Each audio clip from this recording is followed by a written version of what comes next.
ओम नमो भगवते वासुदेवाय। ओम नमः शिवाय। प्रिय मित्रों, आप पवित्र पथ पर अब उस पवित्र क्षण में प्रवेश कर चुके हैं जहां अर्जुन का विषाद पूर्ण समर्पण में बदल जाता है। अब तक अर्जुन तर्क दे रहा था, प्रश्न कर रहा था, विरोध कर रहा था, लेकिन अब वह झुक गया है। और मित्रों, यही वह क्षण है जहाँ से गीता का वास्तविक उपदेश आरंभ होता है। श्लोक 7। अर्जुन बोले, मैं कायरता के दोष से घिर गया हूँ। मेरा चित्त धर्म के विषय में भ्रमित है। जो मेरे लिए निश्चित रूप से कल्याणकारी हो वह मुझे स्पष्ट बताइए। मैं आपका शिष्य हूँ, आपकी शरण में आया हूँ, मुझे शिक्षा दीजिए। मित्रों, यह श्लोक पूरी भगवत गीता का सबसे निर्णायक क्षण है। अब अर्जुन पहली बार स्वीकार करता है, मैं भ्रमित हूँ। ध्यान दीजिए, वह अब यह नहीं कहता युद्ध गलत है, वह कहता है मेरा चित्त भ्रमित है। यह बहुत बड़ा अंतर है। जब तक मनुष्य बाहरी परिस्थिति को दोष देता है तब तक वह सीख नहीं सकता, लेकिन जब वह कहता है समस्या मेरे भीतर है, तभी ज्ञान का द्वार खुलता है। फिर वह स्वीकार करता है, मैं कायरता के दोष से घिर गया हूँ। यह वही अर्जुन है जिसे दुनिया महान योद्धा कहती है, और वही अर्जुन अब स्वयं को दुर्बल कह रहा है।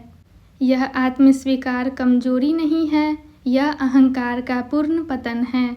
फिर वह कहता है, जो मेरे लिए निश्चित रूप से कल्याणकारी हो वह मुझे स्पष्ट बताइए। ध्यान दीजिए, अब वह सुख नहीं मांग रहा, वह विजय नहीं मांग रहा, वह मांग रहा है निश्चित कल्याण, अर्थात जो स्थायी हो, जो आत्मा को शांति दे, जो अंतिम सत्य हो। और फिर आता है सबसे पवित्र वाक्य, मैं आपका शिष्य हूँ। मित्रों, यह शब्द सिर्फ संबोधन नहीं है, यह एक परिवर्तन है। अब अर्जुन मित्र नहीं रहा, सहयोद्धा नहीं रहा, अब वह शिष्य है। और जब शिष्य जन्म लेता है तभी गुरु बोलते हैं, आपकी शरण में आया हूँ, मुझे शिक्षा दीजिए। यह पूर्ण समर्पण है। अब अर्जुन अपने तर्क नहीं रखेगा, अब वह सुनेगा। और यही वह क्षण है जहाँ गीता सिर्फ एक संवाद नहीं रहती, वह गुरु शिष्य परंपरा का शाश्वत आदर्श बन जाती है। श्लोक 8। मैं ऐसा कोई उपाय नहीं देखता जो मेरी इंद्रियों को सुखा देने वाले इस शोक को दूर कर सके, चाहे मुझे पृथ्वी का निष्कंटक राज्य या देवताओं का आधिपत्य ही क्यों न मिल जाए। मित्रों, अब अर्जुन अपनी पीड़ा की गहराई बताता है। मेरी इंद्रियों को सुखा देने वाला शोक यह केवल मानसिक दुख नहीं है, यह वह पीड़ा है जो शरीर को भी जला देती है।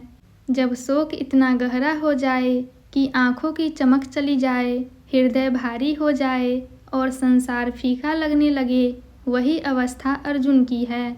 और वह कहता है, चाहे मुझे पृथ्वी का राज्य मिल जाए, चाहे देवताओं का आधिपत्य मिल जाए, अर्थात चाहे मुझे सब कुछ मिल जाए, फिर भी यह शोक नहीं जाएगा।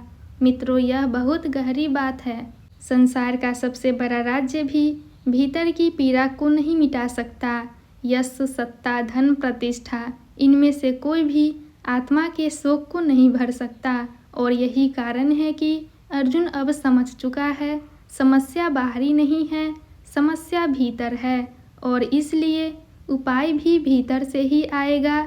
यही सांख्य योग का आरंभ है। अब कृष्ण आत्मा की बात करेंगे। वे बताएंगे, तुम शरीर नहीं हो, आत्मा न जन्म लेती है न मरती है, जो वास्तव में है वह नष्ट नहीं होता। और यही ज्ञान अर्जुन के शोक को धीरे धीरे सुखा देगा। प्रिय मित्रों, इन दो श्लोकों में गीता हमें यह सिखाती है, जब मनुष्य स्वीकार करता है कि वह भ्रमित है, वहीं से उसका उत्थान शुरू होता है। और जब वह शरण में जाता है, वहीं से ज्ञान उतरता है। यदि आपने कभी अपने जीवन में ऐसा क्षण महसूस किया हो जब आपने कहा हो, मुझे सच में मार्गदर्शन चाहिए, तो जान लीजिए वही क्षण आपके भीतर गीता का आरंभ है। अब आगे कृष्ण पहली बार आत्मा के शाश्वत सत्य को उद्घाटित करेंगे और वहीं से मानवता को मृत्यु के भय से मुक्ति मिलेगी। पवित्र पथ के साथ बने रहिए। अब गीता का अमृत पूर्ण रूप से प्रवाहित होने वाला है। ओम शांति शांति शांति।